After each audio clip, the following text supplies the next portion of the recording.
भारत में कई राष्ट्रीय स्तर की परीक्षाएं आयोजित की जाती हैं जिसके माध्यम से छात्रों को वजीफा दी जाती है। इसमें से एक राष्ट्रीय आय एवं योग्यता आधारित छात्रवृत्ति योजना है।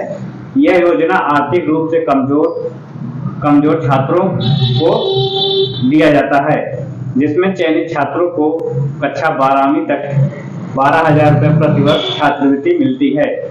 इसी परीक्षा में क्षेत्र के सर्वोदय इंटर कॉलेज खुदौली के कक्षा 8 के छात्र अफसरान चयनित हुए हैं। हम उनसे इस सफलता की कहानी के बारे में जानने की कोशिश करेंगे।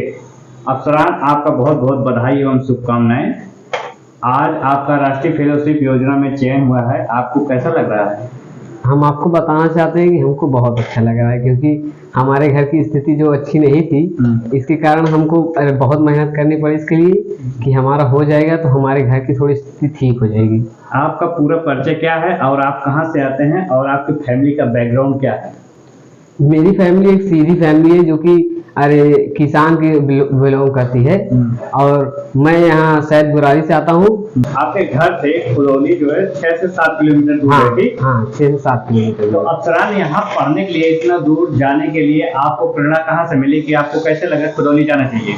मुझको मैं यहाँ प्राइमरी में पढ़ता था, बुरारी प्राइमरी में, तो वहाँ की प्रिंसिपल शिवानी मौर्य जो कि मुझको बहुत अच्छा मानती उनती हैं और वो उन्हीं ने मुझको कहा कि ये अच्छा स्कूल है, जाके यहाँ एडमिशन लो।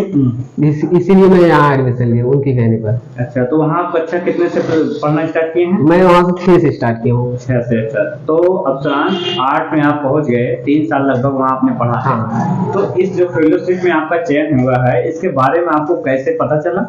इसके बारे में मुझे वहाँ के एक मास्टर है जिसको अभिषेक मिश्रा उनका नाम है, वो बहुत अच्छे मास्टर हैं।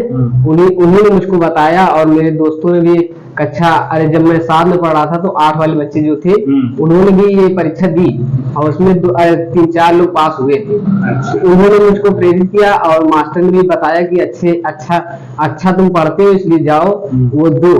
फेल हो गए उससे मतलब नहीं है, लेकिन कोशिश करो। अच्छा, तो अफसरान, जब ये फेलोशिप के लिए फॉर्म भरा हुआ और सारी चीजें हुई होंगी तो इसके लिए एक एग्जाम का आयोजन हुआ होगा।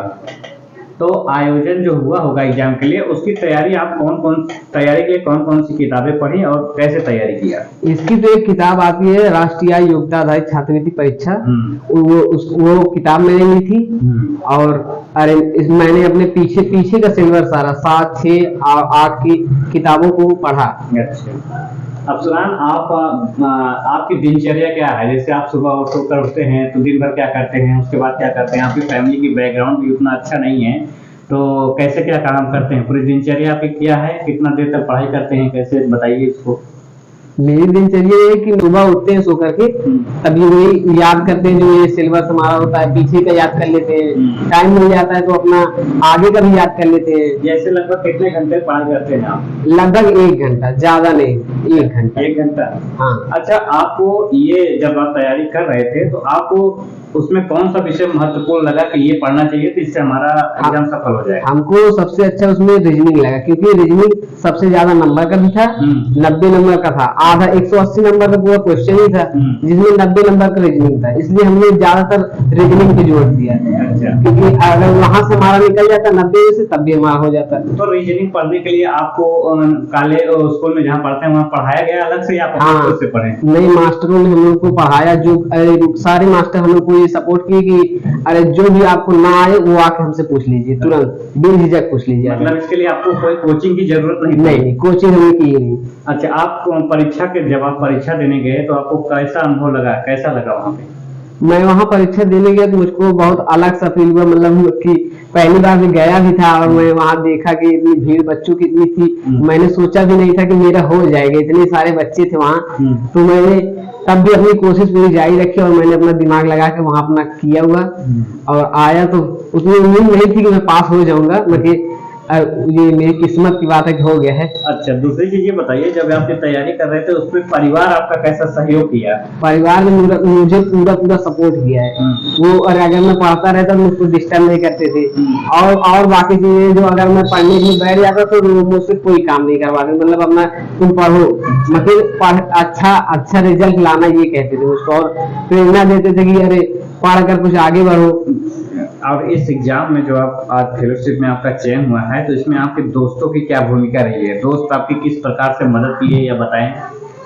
दोस्तों में भी मेरी बहुत भूमिका उसमें रह गई है, क्योंकि अरे मेरे दोस्त में भी अरे अगर मैं अकेले पढ़ता था तो मेरे साथ आके पढ़ते थे कि अगर उसका भी मन लगे नहीं लगे, अकेले पढ़ने में जैसे मन नहीं लगेगा, तो इसलिए वो मेरे साथ आके पढ़ने लगे कि यार लाओ इसके साथ पढ़ो, तो थोड़ा एक्टिविटी होती रहती है, हम लोग साथ मिलकर पढ़ने के और ज्यादा हम लोग को समझ में आने लगे। कॉलेज के अलावा जो बाहर के और आपके दोस्त वगैरह हैं, वो किस प्रकार से सपोर्ट किया? अगर आपने बताया होगा ना, हमने इस फेलोशिप के लिए एग्जाम देने वाले हैं, तो उन्होंने उसमें किस प्रकार की मदद किया है?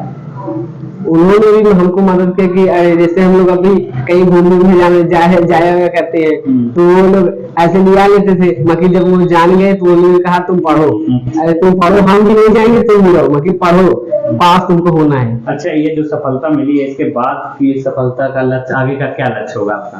आगे का हमारा लक्ष्य ये कि हमको अब डॉक्टरी करना है, उसी पे अपना पूरा फोकस डालना है इसको। आप इस छात्रवृत्ति का उपयोग कैसे और किस योजना के लिए करेंगे? हम छात्रवृत्ति हमको जब मिलने लगेगी तो हम इसका पूरा योग अपनी पढ़ाई पे करेंगे, क्योंकि हमारे घर की स्थिति थोड़ा ठीक नहीं है, इसके लिए हम इसीलिए हमने इस फॉर्म को भरा था कि अगर हमारा हो जा रहा है तो हमारे घर की कुछ स्थितियाँ ठीक हो जाएंगी, हम अपनी कम से कम अपनी पढ़ाई तो अपने कर सकेंगे। भविष्य में आप अन्य प्रतियोगी परीक्षाओं में शामिल होना चाहते हैं? हाँ, मैं अरे इसके लिए मुझको मेरी मैम है शिवानी मोहया, उन्होंने मुझको प्रेरित किया कि कोई भी परीक्षा हो उसमें तुम अपना पूरा लगाए, मतलब भरवाओ फॉर्म, और अगर फेल हो पास हो तो तुम्हारे ऊपर है कि अपना अच्छी मेहनत करोगे, पास भी होगे, मगर अगर करोगे तो कुछ ना कुछ तो तुमको सीखने का मिलेगा।